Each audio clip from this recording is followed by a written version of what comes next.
Like.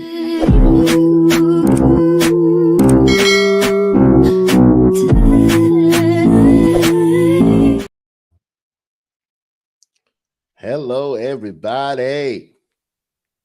What's Hi. going on? What's going on with you, Big Vic? Chilling, man. Chilling, man. We got to You know, talk about this Daredevil today. I'm excited to talk about some Daredevil. We usually join the trio of Destiny. We usually join with One Seater Superior, but she said she's going to let the boys talk about Daredevil. But she made sure what's going on Seater Superior. Make sure to follow that YouTube channel, by the way. But usually before we break into how she says episode not extra, but the episode is all this geek news and the two things that she left here. And I'm excited to talk about one of them. This one. Let me highlight this one real quick here.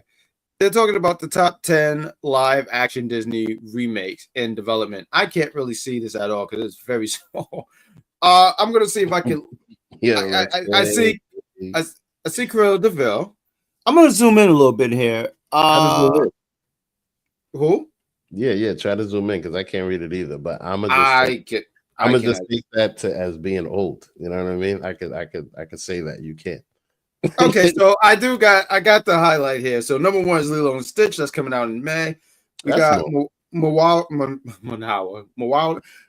the one with the rock. I always mispronounce that name right there. Moana. Yeah. Thank you. The Aristocrats. It's the same. That comes out in 2026. I'm gonna say. We got the Aristocrats. Do you remember the Aristocrats? No. Cats. You don't remember that? No. I remember them. I never saw I never saw the movie, but I remember them. We got Hercules. I did like Hercules growing up. Like Hercules. What was that song? Go the Distance by Michael Bolton. Fantastic. And they have to bring that back. I gotta watch this. Cruella 2. I forgot that they made the first one. I'm actually here for it because Cruella 1 was popping. I'm not gonna really. Cruella 1 was some ill shit about some fashion design and all this other stuff. Like I thought it was gonna be crazy, but the twist of how she is, like she basically went from a mega heel to a baby face. So it worked out. It worked. I can always appreciate a good reference, wrestling reference. Tangled, Robin Hood. That was with the fox. I remember that. The Sword in the Stone, I never saw. Hunchback of Notre Dame. Salute.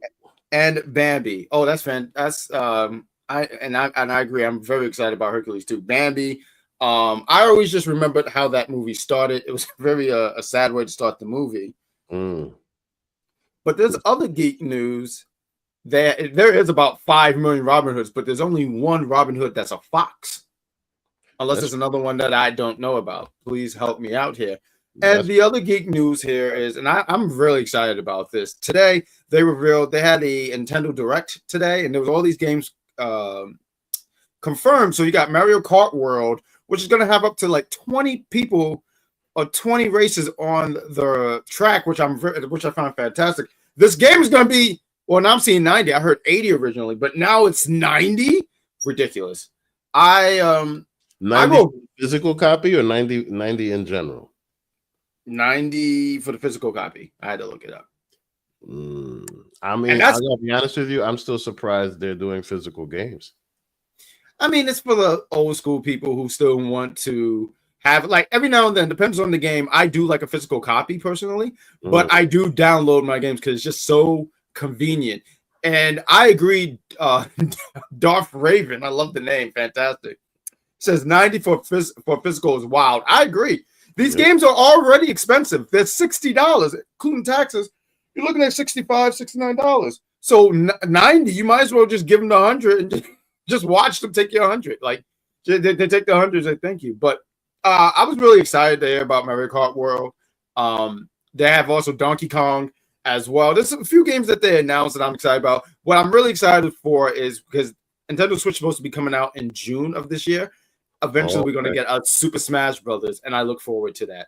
But Cedar Superior says the downloadable games should have been cheaper, not the physical copies, more expensive. I feel like they just sit here and they just they just increased it because 60. I'm sorry, 90 is hella wild.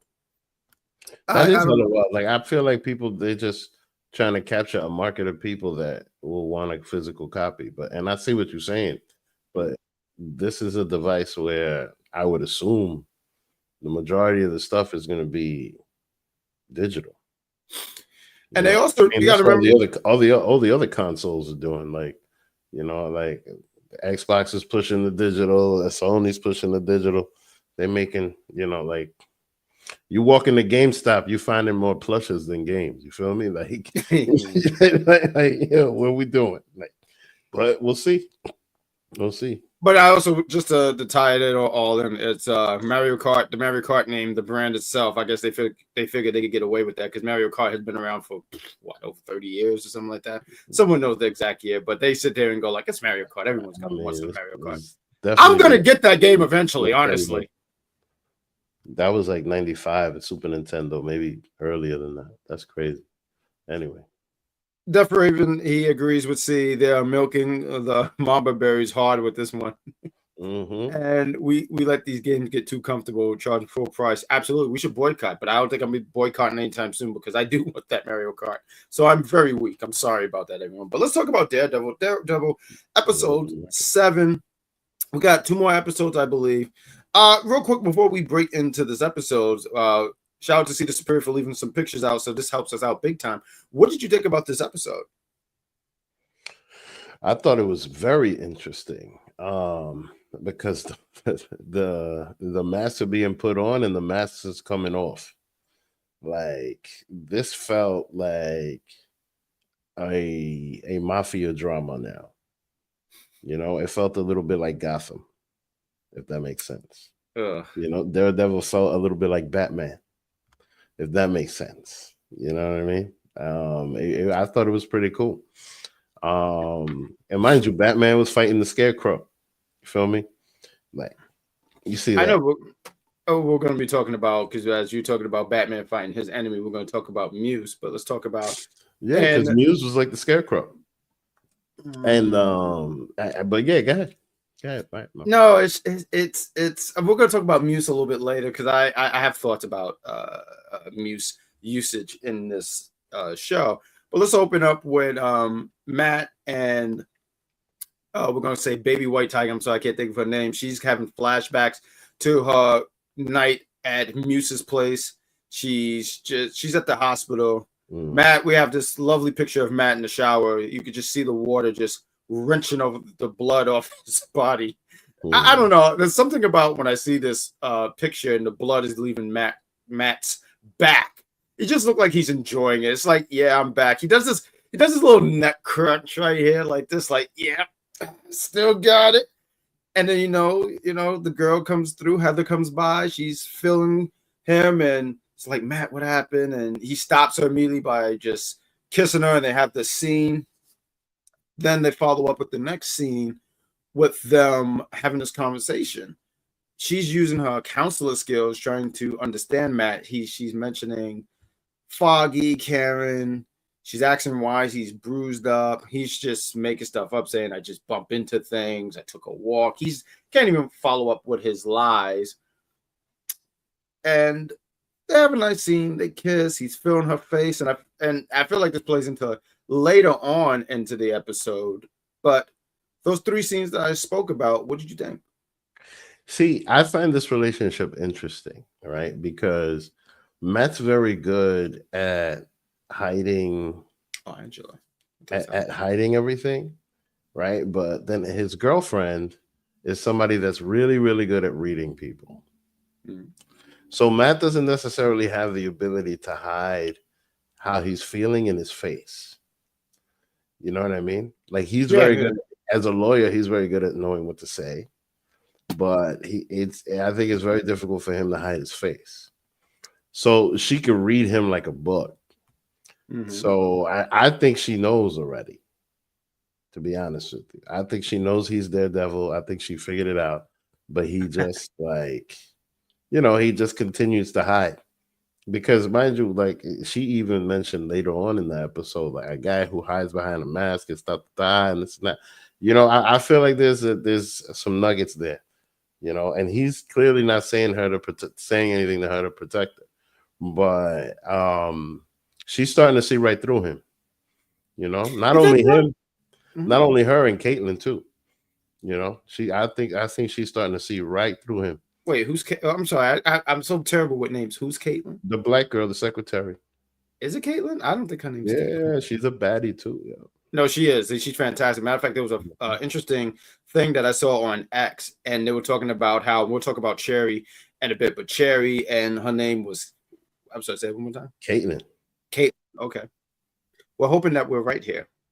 But Cherry, Caitlyn, Kristen. Excuse me. Thank you. Okay.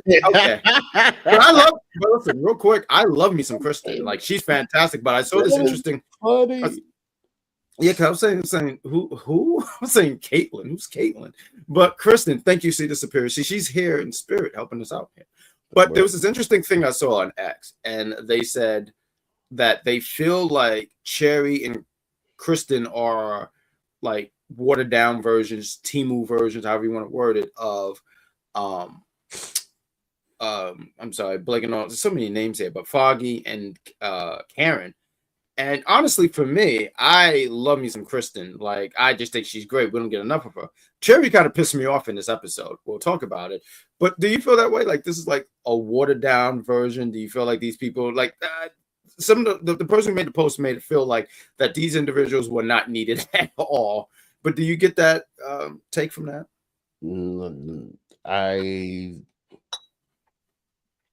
I don't think. I think it's apples and oranges. Honestly, I like fruits, so. The way that the way that these people are is completely different from Foggy and them. You know, like they're way more aggressive.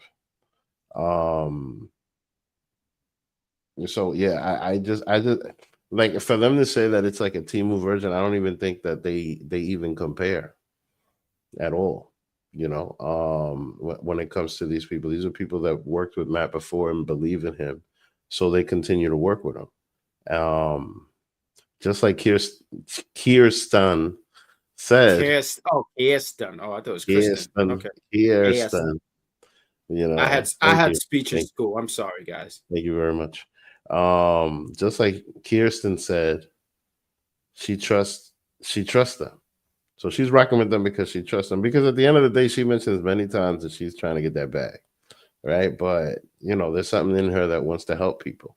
So, yeah, they're just different, man. They're just different. I just feel like they're different. I don't think they compare, and I think everybody is set in their own light. Because mind you, the girl from the previous show, she could still come back. Oh yeah, they left that open. She could definitely come back, and that's wide open. Like, you know, so everybody should just stay in their lane. We was mentioning Cherry, but he has this moment with Matt. He's upset that Matt is donning the cowl once again, sitting there saying, "You're getting your life together. Now you're back out here in the streets." Matt is like, "Well, what did you want me to do? You was telling me like 60 people are dead, and another one would have been dead if I didn't make the save, and I stopped Muse. I know where he's at, but if you could get some information from me, that'd be dope." Cherry is like, no. And this is when I immediately rolled my eyes at Cherry. I'm like, wow, 7 episodes in, and I'm already tired of you. Because Matt is not in the wrong here. He's like, you know, the NYPD is not going to be doing anything. Let me do my thing. He says, no, if you want to ruin your life, then ruin your own life. And then Matt's such an arrogant individual. I know that in one of the chats, See the Superior said he gaslight. I want to say her name was Heather. But in this moment, I love Matt's arrogance here. I love his cockiness where he says, you know, he does the smile because you're right. He's very expressive with his face. And he says, you know, once upon a time when you was on the force, you called me. He was like, you needed me. I love that so much. That was Matt sitting there saying, okay, before you get too high and mighty, absolutely. Cherry is a dick. I mean, yo, she got a point. You feel me? Like, very much. She got a very point. Much. You know. Oh, you know this. Yes, I'm trying to be cool, but if I got the power to stop, I'm gonna go stop. Like, you better recognize. I'm trying to figure out the wrong. I apologize, Vic. I'm trying to figure out in the wrong here where Matt is wrong when he went out here and stopped Muse when NYPD wasn't doing anything, and he knows for a fact that talking about Cherry as well, knowing with Fisk and in charge here that these guys they're not in a rush to do anything. He's like, look, I'm gonna take care of it. I got this. I got this, bro.com.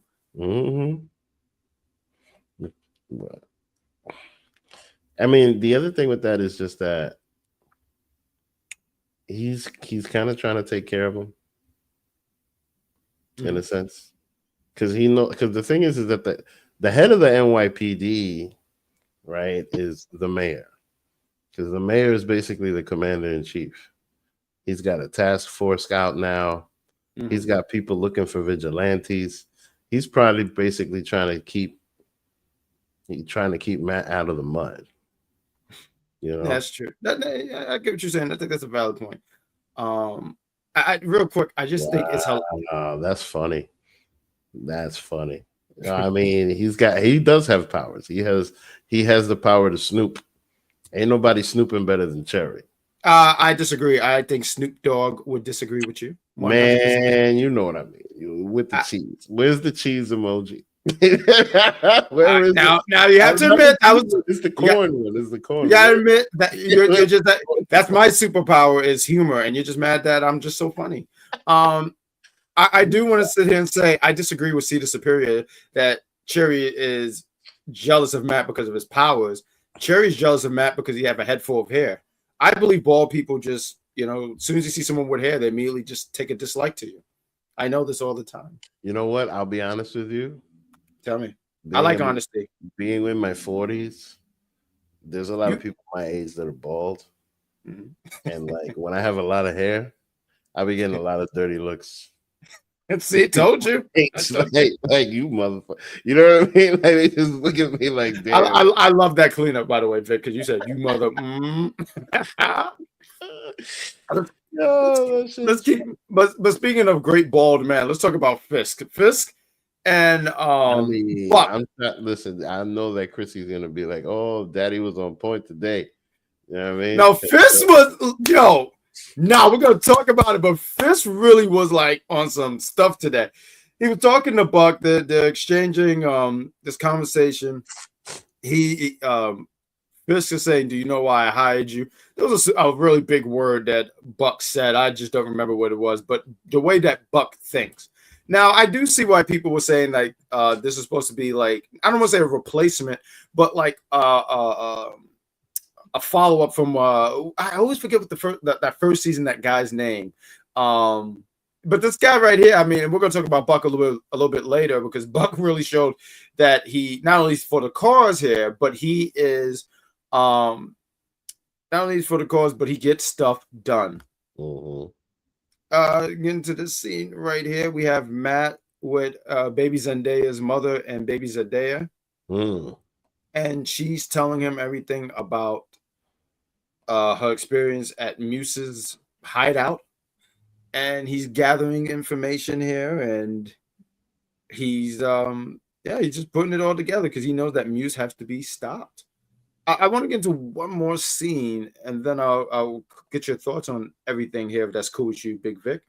Sure. Let's talk about this. We have Vanessa. And I'm not gonna lie, this guy looked like something out of Jersey Shores. I just don't trust him at all. It's the sweatsuit, it's the arrogance, it's the arrogant look, the shuffled hair. I just don't trust this guy. But I think this is gonna come into something later, because I'm interested in. I have a question, and I hope I remember it to ask you. But he approaches Vanessa, and he just tells Vanessa, he's like, "Yo, what's his angle? Why is he the mayor? You don't believe in that bullcrap, do you? No, you don't. You know you want the power." And Vanessa's trying to tell him to take it easy, because he's making stuff hot, bro. Like, he's just doing a lot of things. He's like an unhinged, wild stallion. Luca. Thank you. Luca is just a wild stallion, a wild peacock, if you will. He's just plucking people all over the place. And peacocks don't do that. But I want to say he's trying to play mind games with Vanessa and just be like, you want that power again. You want to be in charge. We we could fix this. We could fix this, meaning like wait, hang on. Get rid of Fisk. But Big Vic, I'm running my mouth here. Please take the floor. What did you think about these segments, but these parts here in the show? I thought it was interesting. Wait, hang on. I thought it was interesting because I didn't think she was going to submit. I didn't think she was going to do anything. You know what I mean? I didn't think, I thought she was just going to talk to him and be on something like, oh, go away. You know, but then she had gotten that look in her eye like, you know, what? Maybe I should get rid of him. You know? That's what was coming off like yeah, I need to get rid of but you know, I think they the show has done a great job to make it seem that way, because the last few episodes, I mean, I can't tell you the numbers and episodes, but the stuff where, you know, Fisk, he finally gets into the mansion, the mayor's mansion, and she doesn't seem happy, and you know, he's wait, give me a second. I'll be right back. I'm sorry. Go ahead, continue. Sure. This is a hell of an episode. We're gonna make this work here, folks. We're gonna make this work. But yeah, we get that scene, and we get this scene right here. We get the scene with, I'm sorry, I forget this gentleman's real name, but obviously this is Muse, and he's with Heather, and he comes in to Heather, going to her for advice. He picked up her book. He's a big fan of Heather. Heather doesn't know about this man's the stuff that he does, his other life, his other him. So they're having a conversation. They're breaking down his childhood. He talks about when he was a kid, when he was a boy, he was doing Taekwondo. He didn't want to do it. But also, while this is all going on as well, there's also a scene where the police officer, female police officer, she is giving Fisk some information on this guy. I think she got some information from me on what this gentleman's real name is. Thank you. We didn't get enough time with Heather and Muse in therapy. I'm sorry. Go ahead. Don't be. I'm glad that you're back, because I think my mouth is tired. No, it's just somebody came to the door. That's fine. Listen, don't have to explain anything to me, Big Vic. But we got this. Where you at? Yeah, this was crazy. Oh, you sound like you want to take the floor. Please take the floor. Oh, no, go ahead. What was you saying? I don't want to jump. Well, I mean, it was pretty much, I was just breaking down the scene where he's with Heather and he's telling her about her childhood. He has this background in Taekwondo. And but at the same time, we're having also, I forget what the female police officer name was, but she has intel. That's the word I was trying to think about earlier. But she has intel, pass it to Big Vic. Yeah, Big Fisk. And Fisk is learning about him. Matter of fact, I thought it was a funny part here when she says, do you know anything about Taekwondo? Do you like Taekwondo? And he says, I like boxing. And I was like, yeah, the way you fight is like a boxer. But they're exchanging all this information, that this is all happening at the same time. And then he eventually reveals himself to be Muse. So he starts putting on a mask. Matter of fact, I thought it was a really cool scene here. Mm-hmm. I thought the scene where, there's like a notepad, and he's drawing his logo or his mask logo on the notepad. And she was already picking up like this is Muse, but he confirmed it. I just thought that was pretty cool. He had blood in his nose, used it, and drew that logo. I just thought that was actually pretty cool. But I didn't want to go over this because I wanted to make sure we touch on every picture here. But I thought this was cool too, because there's a spot here where while all this is going, Daredevil goes to Muse's hideout, and he's trying to figure out what's his next target, what's going on. And I gotta ask you, because I just think this is interesting here. So I know with blind people, they use not Brillo, but you know what I'm talking about, the thing to read. And Braille. He's using Braille. Thank you. I said Brillo. Braille. They usually use Braille. But could you fill the picture? Now, maybe that's just his ability, because earlier in this episode, he was touching Heather's face, filling her face. So maybe that's how he was able to. But I just thought that was interesting, because I was like, is that how that works? but maybe that's just something for Daredevil. Go ahead. Well, yeah, no, I mean, like, you know, blind people touching your face. That's pretty much how they know who you are outside of like your voice and all those other things. That's how they like recognize you, you know, by the way your face feels. So like, you know, he yeah, that I feel like that's something that people that deal with blind people or have blind people in their lives just know personally, and that's why they kind of put it in there. That's something that's very intimate. Not everybody's gonna get it, but yeah, that's something that's very intimate between like a blind person and a person that they're dealing with. I think that like that kind of thing was depicted in like Ray Charles movie and like a Stevie Wonder movie type thing. So like, see, I was interested because I'm glad that you was able to break down, because I was confused on this. I said maybe this is just an ability Daredevil have and I just don't know it. But see, is asking the question: how is he identifying his girlfriend from a damn picture? And I can actually read this in her voice. And I do like that they called it back to that scene in case you know anyone forgot. But I did ask, like, well, how do you grab the? Because I just don't think that they're two of the same thing. But I also understand when you're blind, everything. Well, I don't want to say I understand. That's I'm lying here. But from what I understand is that they're everything else is enhanced. So I don't know. I can't make sense of it at all. You guys, but yeah, he feels it. He knows that Heather is Muse's next target. Muse is doing Muse things. He puts that thing. He wants blood. He honestly, I mean, this is only a joke for both me and you, Vic. He would do wonderful in AEW. You heard of what? CZ. Oh, CZW. He would be a killer in CZW and whatnot. I don't think he would be the one blading though. I think it'd be the other guys. He would never get blood out of them. But you know, he's getting ready to get some blood out of Heather. Now Heather's showing some spunk here because she's tied up, but she's like, "What are you gonna do? Shoot me?"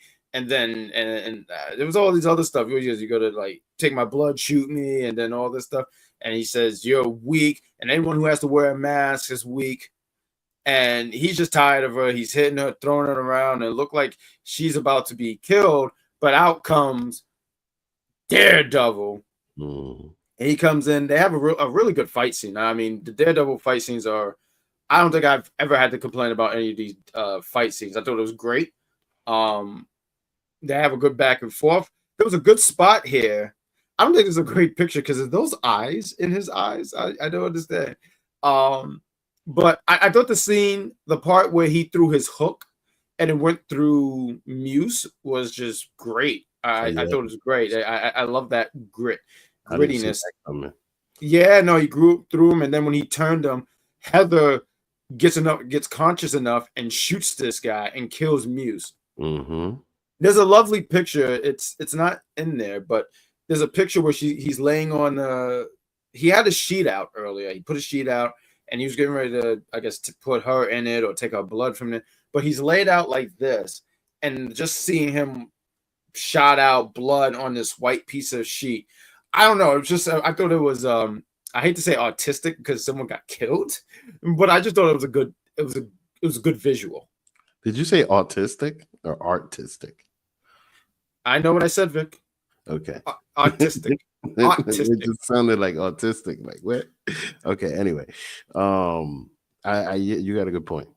It definitely did look like a piece of art, and it was basically a dead Muse painting another thing that's like Muse. So that was very interesting to look. The fact that she ended up killing him by shooting him up, I felt like that was interesting because Matt was he was fighting his equal. Like this guy did years of Taekwondo, hated it, but studied for years and clearly got really good because those fight scenes were crazy. And Manju, I think that him as a villain yep, she is from Queens. You already know Queens stand up. That's how we roll. So, damn, she made me lose my thought. Don't do that to Cease. She's not here to defend herself. Look at her. She made me lose my thought. when she mentioned Queens, I lost my thought. I forgot what I was talking. Oh yeah. Damn, yo, niggas is getting old. What happened? What happened right now? Oh yeah. So don't worry, Vic, you'll get there.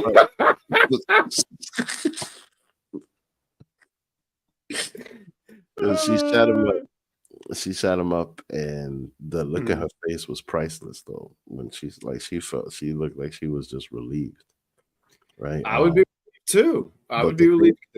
But the thing that stood out to me the most, and this is the reason why I think she knows who Daredevil is when she was screaming at me, saying like, "Oh, anybody that hides behind a mask is blah blah blah, hiding behind a mask." You know, I mean, I don't know exactly what she said, but she was like calling him a coward. Right. And I thought that was just interesting because in the earlier scene, she's trying to make sure that Matt stops being a coward, you know, and stops hiding. So she's a very interesting character.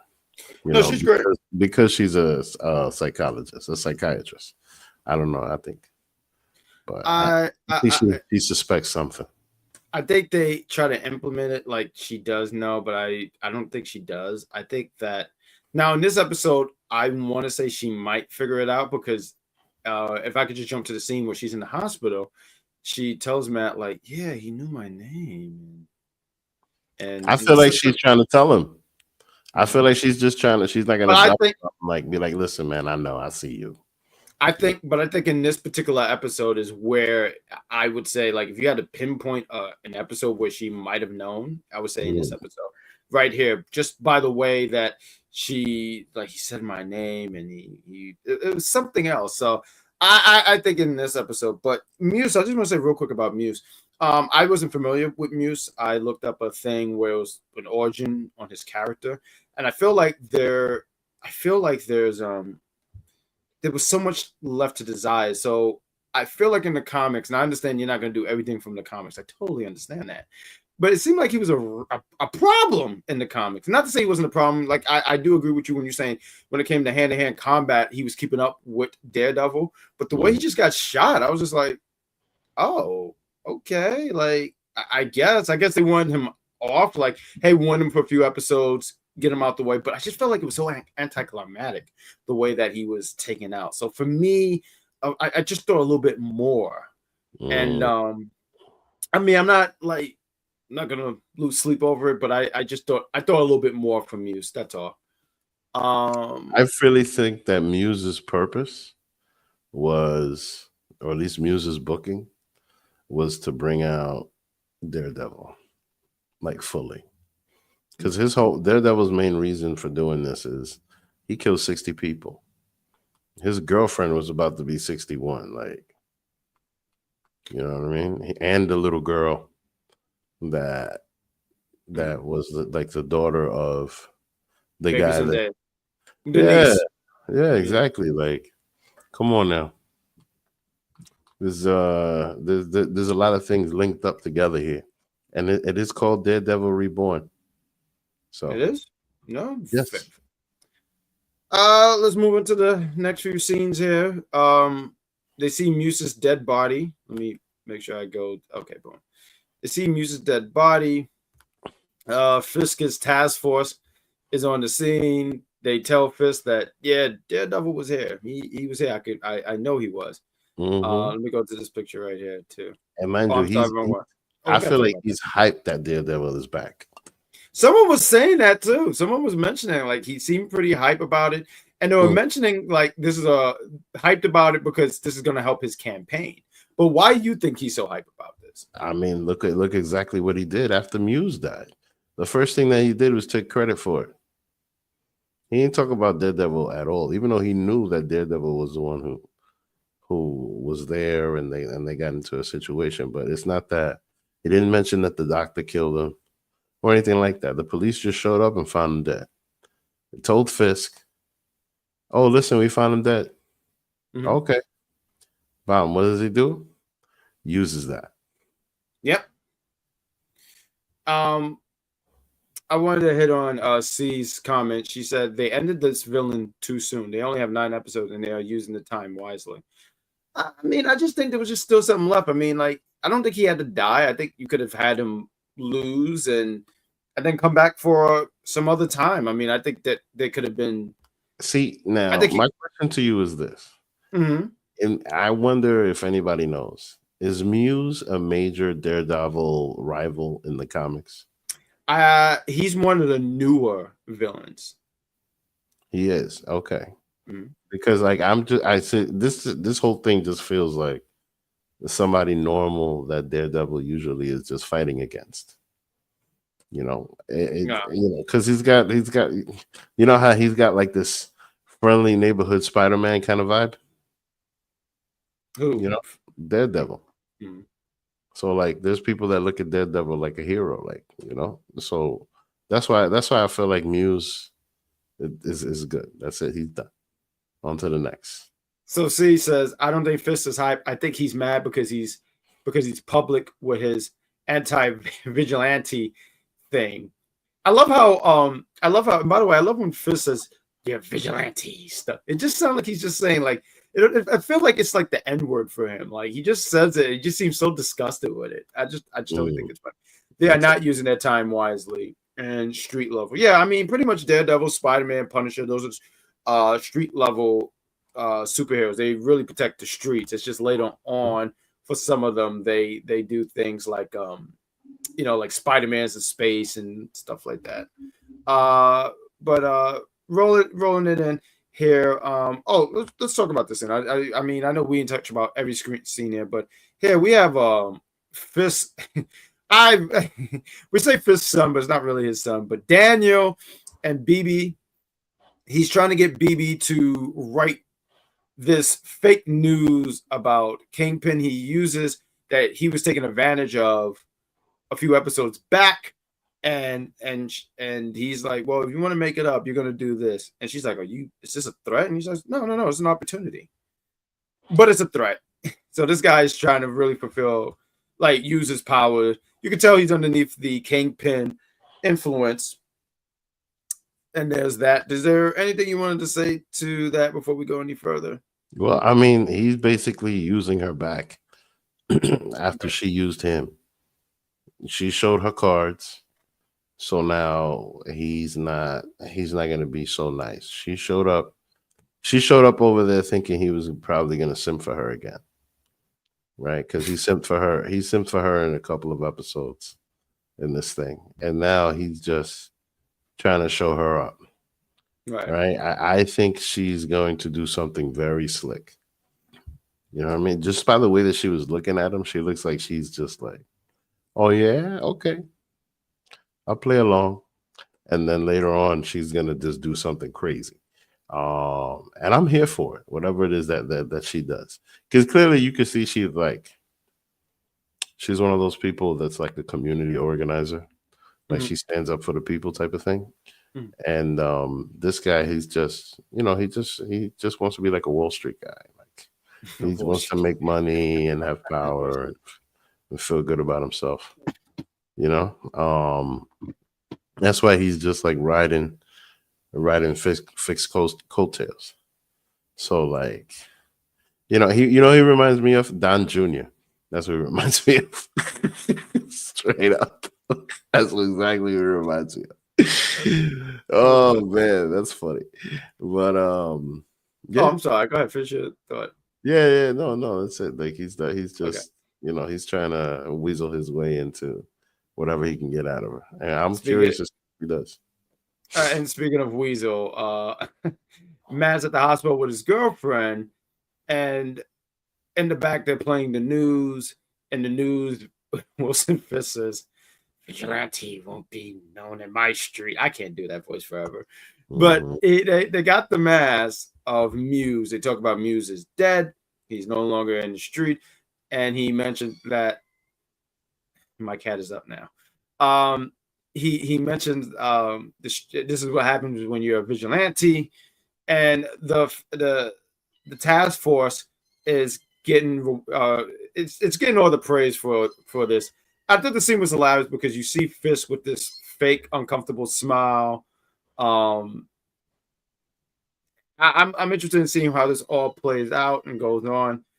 Let's talk about this. I found it funny how he took all the credit. Mm-hmm.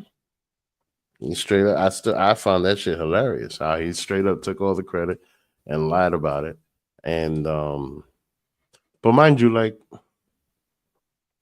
that was right after Matt lied to his girlfriend. And the crazy thing about that is that you notice how she like rolled her eyes and then turned on the TV. I didn't notice that. Okay. She could tell when he's lying.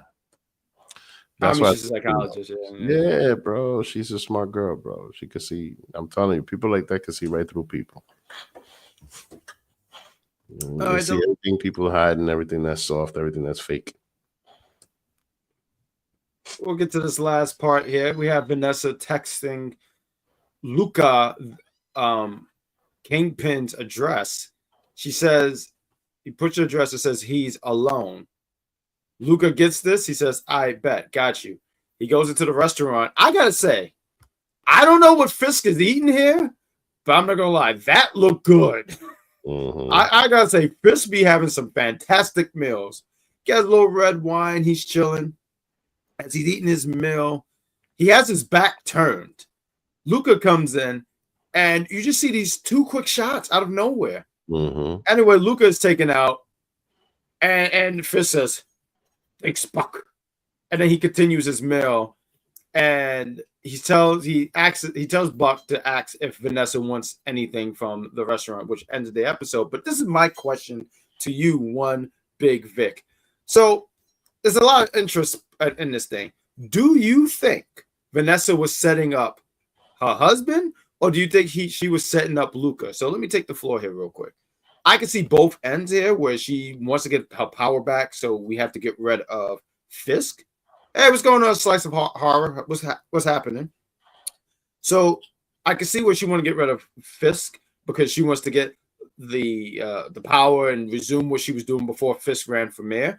Mm-hmm. But I also could understand her getting rid of Luca because Luca's a hothead. I feel like there's been episodes where it showed that he's reckless. So maybe she set him up, told Fisk, because also too, someone said this brilliant question: why would Fisk have his back turned to the door? So I gotta ask you, what do you think? Who was she setting up here? Fisk. I think that she's mad at him, or I mean, it would kind of be like Melania Trump trying to setting up the guy that shot Donald, right? And the reason I say that is because like she's unhappy when Fisk was gone. She was running things, and she wasn't in the spotlight, and she had a little boy toy, and she was happy. Right? Fisk comes back and kind of like puts her to the side, and Luca's just pointing out, like, listen, you were the queen. Like, what's going on? What is this about? Like, why do we have to be on stage? And I feel like she considers it. But now, at the end of that scene, he was just like, hey, listen, tell my wife if she wants anything. Because look, he doesn't trust her. She doesn't trust him.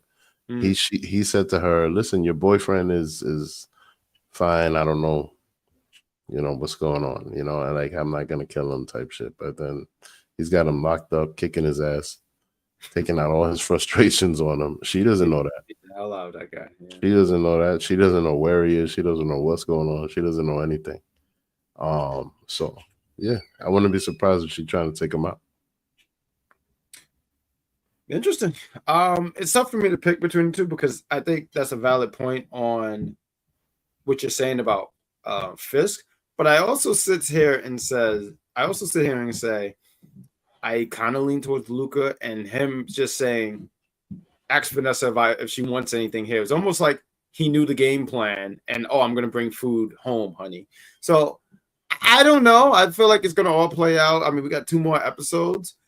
I'm excited to talk about it with you guys. We want to say thank you guys for watching this Daredevil review, episode 7. This was fantastic. We salute you guys. There's a lot of you guys in watching. So we thank you guys. Hit that like, hit that subscribe button, and I guess this is the part where we exit. So we're gonna exit here and say thank you, and we'll see you guys next week for Daredevil episode 8.